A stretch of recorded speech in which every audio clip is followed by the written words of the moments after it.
বাংলাদেশের রাজনীতির মাঠ আবারও সরগরম হয়ে উঠেছে জাতীয় সংসদ নির্বাচন ঘিরে।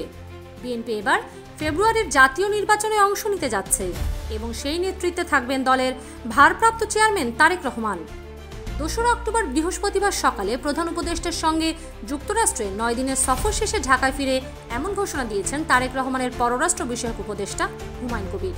তিনি সাংবাদিকদের বলেন, বর্তমান সরকার নির্বাচনের আয়োজন নিয়ে আন্তরিক। এবার নির্বাচন ঘিরে কোনো শঙ্কার কারণ নেই। ফেব্রুয়ারিতেই জাতীয় সংসদ নির্বাচন অনুষ্ঠিত হবে এবং বিএনপি পূর্ণ প্রস্তুতি নিয়েই মাঠে নামবে। তারেক রহমানের দেশে ফেরার প্রসঙ্গে প্রশ্ন করা হলে তিনি স্পষ্ট করে জানান, দিনক্ষণ ঠিক হলে তারেক রহমান নিজেই তা ঘোষণা করবেন। তবে দলের পক্ষ থেকেও আনুষ্ঠানিকভাবে ঘোষণা হবে।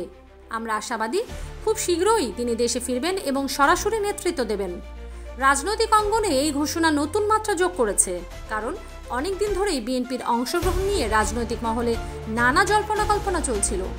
এবার এই অনিশ্চয়তার অবসান ঘটল বলে মনে করছেন রাজনৈতিক বিশ্লেষকরা। একদিন প্রধান উপদেষ্টার সফর সঙ্গে হয়ে যুক্তরাষ্ট্র থেকে ফিরেছেন জাতীয় নাগরিক পার্টি এনসিপির শীর্ষ নেতারাও।